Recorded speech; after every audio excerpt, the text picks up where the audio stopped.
Frères et sœurs bien-aimés, que la paix et la GRCE de notre Seigneur et Sauveur Jésus-Christ soient avec vous.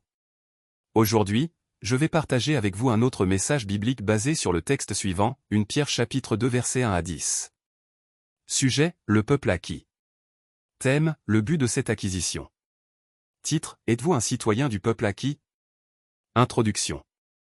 Le participe passé acquis, le nom acquisition et le verbe acquérir sont des mots de la même famille. Le verbe acquérir suggère l'idée de payer un prix pour avoir, pour posséder, pour devenir propriétaire de quelque chose. Ce n'est pas quelque chose qui a été volé, ce n'est pas quelque chose qui a été emprunté, c'est quelque chose pour lequel on a payé un prix, mais quel prix? L'apôtre Pierre dit dans sa première épître, chapitre 1er, versets 18 à 20, sachant que ce n'est pas par des choses périssables, par de l'argent ou de l'or, mais par le sang précieux de Christ. Dieu a un but en faisant l'acquisition de ce peuple. Quel est donc le but de cette acquisition? Le but de cette acquisition est de annoncer les vertus de Christ, 1. Pierre chapitre 2 verset 9. Larousse définit la vertu comme une disposition constante de l'âme qui la porte toujours vers le bien. Du point de vue du passage, les vertus de Christ consistent en des qualités, des manières d'être inhérentes à sa qualité de Messie, de Sauveur et de Fils de Dieu. Jésus-Christ avait dit à ses disciples qu'ils seraient ses témoins partout. Pierre précise qu'en tant que témoins, nous devons annoncer les vertus de Christ. Quelles sont donc les vertus de Christ que nous devons annoncer? Nous allons en retenir 4 parmi celles que les écrivains bibliques ont mentionnées. Nous devons annoncer A. La sainteté de Christ. Après avoir guéri l'homme boiteux de naissance, Pierre s'adressa à la foule pour lui donner des explications sur le miracle de sa guérison. Il leur disait que cet homme avait été guéri par la puissance du nom de Jésus. Il leur dit encore, vous avez renié le saint et le juste, et vous avez demandé qu'on vous accordât la grâce d'un meurtrier. Actes chapitre 3 verset 14, Christ est saint. La sainteté est l'essence de sa nature. Il est absolument pur, séparé des pécheurs. Parce qu'il nous a appelés à le suivre et que nous avons répondu à son appel, nous devons aussi être saints, selon qu'il est écrit, puisque celui qui vous a appelé est saint, vous aussi soyez saints dans toute votre conduite. 1 Pierre chapitre 1 versets 15 et 16, une servante de Dieu, infirmière de profession, était fiancée à un frère de son assemblée. Elle était de bonne conduite et résistait toujours aux désirs immodérés de son fiancé. Un jour, à peine rentrée de son travail, notre sœur reçut un message de son fiancé l'avertissant qu'il souffrait de la fièvre depuis 2 jours.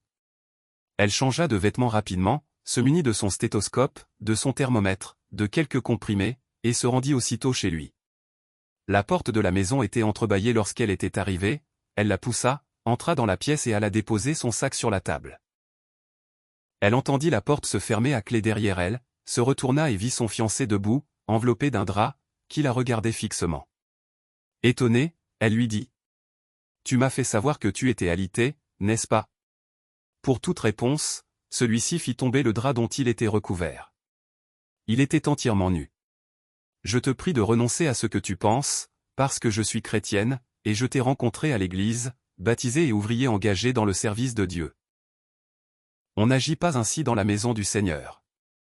Que signifient toutes ces jérémiades? Lui répondit-il.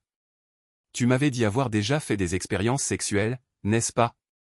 Oui, j'ai fait des expériences sexuelles pendant que j'étais dans le monde, esclave du péché et de Satan, membre du royaume des ténèbres. Mais, maintenant, Christ m'a rencontré, il m'a lavé de mes péchés dans son sang, il m'a sanctifié par son esprit et par sa parole. Aujourd'hui je suis une nouvelle créature, membre du corps de Christ, je te le répète, on n'agit pas ainsi dans la maison de Dieu. Voici déjà 12 mois depuis que nous sommes fiancés, aujourd'hui nous allons voir si on n'agit pas ainsi dans la maison de Dieu. Joignant le geste à la parole, il la saisit par le poignet et essayait de l'entraîner de force vers la chambre à coucher proche. Notre sœur priait dans son cœur, et aussitôt que son fiancé eut posé la main sur elle, il reçut une décharge électrique le privant de toute énergie, il tomba par terre, tremblant de tous ses membres. Il faisait des efforts surhumains pour se redresser, mais il en était visiblement incapable.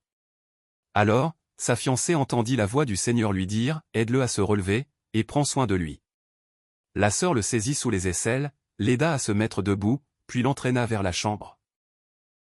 Il brûlait de fièvre. Quand elle l'eut soumis au contrôle du thermomètre, elle releva une température de 40 degrés. La fièvre dont il disait qu'il était atteint l'avait soudainement frappé parce que la puissance de Dieu était venue au secours de la sainteté de notre sœur. Après lui avoir donné les soins adéquats, attendu l'arrivée d'un autre membre de sa famille, elle prit la disposition de rentrer chez elle. « Je m'en vais. Tu me feras savoir comment tu te portes, je ferai le nécessaire. » Elle se leva. Son fiancé lui dit alors. « Je te demande pardon. Tu avais raison de me dire qu'on n'agissait pas ainsi dans la maison de Dieu, et je n'ai pas voulu t'écouter, aveuglé par la passion. » La sœur répliqua. « Gloire soit rendue à Dieu dont le nom est saint et qui habite les lieux élevés de la sainteté. » Elle s'en alla, se disant en elle-même que c'était leur dernière rencontre. Arrivée chez elle, elle ne souffla mot à personne, alla s'enfermer dans sa chambre et pria le Seigneur pour le remercier de son intervention en sa faveur et pour la guérison du frère. Le soir même, le frère fut guéri de la fièvre. Depuis ce jour-là, elle coupa toute relation avec celui qui fut son fiancé en lui disant « J'ai le regret de te dire, cher frère, que nous ne sommes pas embarqués sur le même bateau. Nous ne servons pas non plus le même maître, par conséquent, nous ne pouvons voyager ensemble. » Malgré les conseils des membres de sa famille et les regrets du frère, elle ne voulut pas fléchir sur la décision prise. 2 mois plus tard, la sœur eut un songe. Un personnage qui l'identifia comme étant le Seigneur lui dit « Tu peux maintenant te réconcilier avec ton fiancé. » En ce moment, il est pleinement convaincu qu'être chrétien, c'est vivre à part pour Dieu. Je t'ai choisi spécialement pour lui en vue de l'amener à cette conviction. Maintenant, tu vas rencontrer un serviteur de Dieu. Jeudi soir, après ton travail, va à l'église, tu verras de tes yeux et tu entendras de tes oreilles. Ce jour-là, il était un peu tard quand elle arriva à l'église. Elle fut étonnée de constater que le lieu de culte était rempli comme un œuf, et que plusieurs groupes musicaux de l'église accompagnés d'autres groupes venant d'assemblées différentes animaient le service. Lorsqu'elle eut demandé la raison de cette manifestation, il lui fut dit que ce programme était prévu à l'occasion de l'anniversaire de fondation d'un groupe de l'église, groupe auquel son fiancé faisait partie. C'est ainsi qu'elle se souvint de cette annonce. Le moment était venu pour le groupe en honneur de présenter sa première interprétation. Ce morceau débutait par un solo, le soprano choisi pour ce solo était le fiancé de notre sœur. Il s'approcha du micro, baissa la tête et fit mine de commencer plusieurs fois, mais finalement il éclata en pleurs, des pleurs bruyants qu'il ne pouvait retenir. Le pasteur était obligé d'intervenir, il était venu l'entourer de ses bras et lui demandait ce qui n'allait pas. Toujours pleurant, le frère demanda la permission de témoigner avant de chanter. On la lui accorda. Le groupe fut invité à se rasseoir, en attendant. Alors, toujours en pleurs, notre frère raconta ce qui s'était passé entre sa fiancée et lui, sans rien cacher. Après avoir témoigné, il demanda à la sœur de la rejoindre si elle se trouvait dans l'assemblée. Notre sœur se leva après un moment d'hésitation, se souvenant du songe qu'elle avait eu. Lorsqu'elle eut rejoint le frère, celui-ci se jeta à ses pieds et lui dit « Pardon, servante du Seigneur, je te prie de me pardonner, parce que j'ai appris la leçon que tu m'as enseignée. Dans la maison du Seigneur, on n'agit pas de cette manière. » Elle le prit par la main et l'aida à se mettre debout. Elle voulut retourner à sa place quand le pasteur lui dit que l'Église aimerait entendre ses propres mots. Elle alla au micro pour avouer la décision qu'elle avait prise depuis ce jour-là, et l'intervention du Seigneur 2 mois après. Toute l'assemblée loua le nom du Seigneur. Quand le calme fut rétabli, le pasteur se remit au micro en disant « Avant de continuer, n'y a-t-il pas un autre frère, une autre sœur qui aimerait se mettre en règle avec le Seigneur par la confession ?» Plusieurs mains se levèrent, et la soirée d'anniversaire fut transformée en moment de confession sincère, et l'Église entière tomba sous le contrôle du Saint-Esprit. Après la sainteté de Christ, nous avons été acquis aussi pour annoncer. B. L'amour de Christ, Romains chapitre 5 verset 6 à. Dans ce passage, l'apôtre Paul nous présente un réquisitoire pour attester la véracité de l'amour de Christ. Il dit, « Car, lorsque nous étions encore sans force, Christ, au temps marqué, est mort pour des impies. À peine mourrait-on pour un juste, quelqu'un peut-être mourrait-il pour un homme de bien. Mais Dieu prouve son amour envers nous en ce que, lorsque nous étions encore des pécheurs, Christ est mort pour nous. » Jésus avait dit à ses disciples qu'il n'y avait pas de plus grand amour que de donner sa vie pour ses amis. L'amour atteint sa signification définitive dans la mort. L'amour qui affronte la mort pour accorder la vie à l'être aimé est le véritable amour. Puisque Christ nous a ainsi aimés, nous devons être prêts à manifester aussi notre amour pour lui de la même façon, selon qu'il le dit lui-même en Luc chapitre 14 verset 26. Si quelqu'un vient à moi, et s'il ne hait pas son père, sa mère, sa femme, ses enfants, ses frères, et ses sœurs, et même sa propre vie, il ne peut être mon disciple. Imaginons que vous êtes condamné à mort. Attaché au poteau, vous faites face au peloton d'exécution, l'officier va donner l'ordre pour que des dizaines de balles transpercent votre poitrine et vous enlèvent la vie. À ce moment précis, quelqu'un se présente, un personnage important, le plus important de la communauté, il manifesta l'intention de prendre votre place au poteau. Votre existence paraît si insignifiante par rapport à la sienne qu'on accepta sa proposition sans hésiter. On vous libère, il prend votre place, et il est fusillé.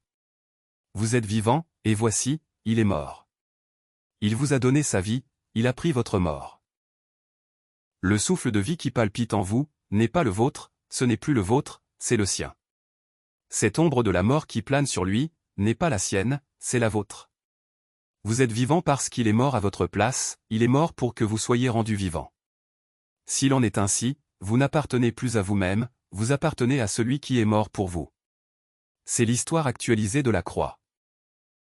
Vous avez été sauvés pour annoncer l'amour de celui qui vous a sauvé et qui veut aussi sauver les autres. Nous avons encore la responsabilité, comme peuple acquis, d'annoncer. C'est l'humilité de Christ, Philippiens chapitre 2 vers pas ses yeux. La parole de Dieu met beaucoup d'accent sur l'humilité de Jésus-Christ. Encore une fois, l'apôtre Paul a su trouver les accords qu'il faut pour souligner à notre attention le fait de son humilité. Il dit à partir du 5e verset du passage cité. Ayez en vous les sentiments qui étaient en Jésus-Christ, lequel, existant en forme de Dieu, n'a point regardé comme une proie arrachée d'être égal avec Dieu, mais s'est dépouillé lui-même, en prenant une forme de serviteur, en devenant semblable aux hommes, et ayant paru comme un simple homme, il s'est humilié lui-même, se rendant obéissant jusqu'à la mort, même jusqu'à la mort de la croix.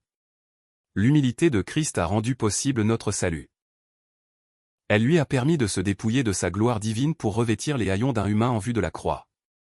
Le fait que le Fils de Dieu soit devenu un homme représente l'ignominie la plus totale, même si cet homme est plus important parmi tous ceux qui sont nés de femmes. C'est en vertu de cela que le Saint-Esprit nous appelle à lui emboîter le pas sur le chemin de l'humilité. Pierre chapitre 5 verset 5 stipule, de même, vous qui êtes jeunes, soyez soumis aux anciens. Et tous, dans vos rapports mutuels, revêtez-vous d'humilité, car Dieu résiste aux orgueilleux, mais il fait grâce aux humbles. L'humilité s'apparente à de la faiblesse, c'est pourquoi ce chemin n'est pas emprunté par la foule, mais par un petit nombre. La foule préfère l'orgueil à l'humilité, parce que son apparence donne une impression de puissance, pourtant la parole de Dieu avoue que l'orgueil d'un homme l'abaisse, mais celui qui est humble d'esprit obtient la gloire, Proverbes chapitre 29 verset 23. Nous avons été appelés, comme citoyens du peuple acquis, en vue d'annoncer l'humilité de Christ, par notre propre humilité. Mais il nous faut enfin annoncer. Les souffrances de Christ, Pierre chapitre 2 verset 19 à 24. Ce passage dit, car c'est une grâce que de supporter des afflictions par motif de conscience envers Dieu, quand on souffre injustement. En effet, quelle gloire y a-t-il à supporter de mauvais traitements pour avoir commis des fautes? Mais si vous supportez la souffrance lorsque vous faites ce qui est bien, c'est une grâce devant Dieu.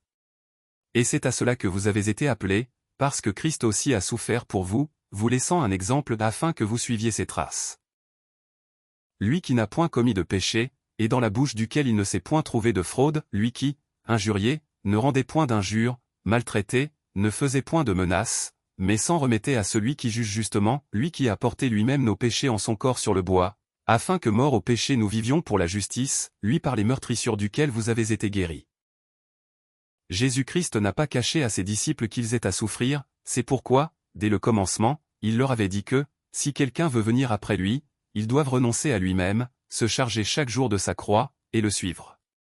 Quelqu'un qui veut éviter de souffrir n'a pas sa place dans le corps de Christ qui est l'Église. Mais cette souffrance est spéciale, c'est la souffrance de Christ, qui a souffert sans avoir commis une seule faute. Nous aussi devons souffrir en faisant ce qui est bien.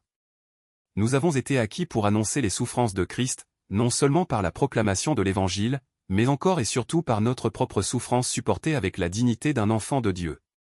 Conclusion. Frères et sœurs bien-aimés, êtes-vous des citoyens du peuple acquis?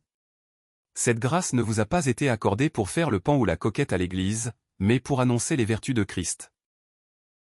Elle ne vous a pas été accordée pour annoncer les diplômes que vous avez accumulés au cours de vos années d'études, mais pour annoncer les vertus de Christ. Elle ne vous a pas été accordée non plus pour briguer des postes à l'Église par des coups bas, de la politique machiavélique, de la diffamation, mais cette grâce vous a été accordée pour annoncer les vertus de celui qui vous a appelé des ténèbres à sa merveilleuse lumière. Que le Seigneur bénisse sa parole. Et maintenant, que le Dieu de paix, qui a ramené d'entre les morts le grand pasteur des brebis, par le sang d'une alliance éternelle, notre Seigneur Jésus, vous rende capable de toute bonne œuvre pour l'accomplissement de sa volonté, et fasse en vous ce qui lui est agréable, par Jésus-Christ, auquel soit la gloire au siècle des siècles. Amen. Si ce message vous a béni, aimez cette vidéo. Abonnez-vous pour recevoir chaque semaine des messages bibliques. Partagez avec un ami ou un proche. Commentez ci-dessous. À la prochaine. Que le Seigneur vous bénisse abondamment.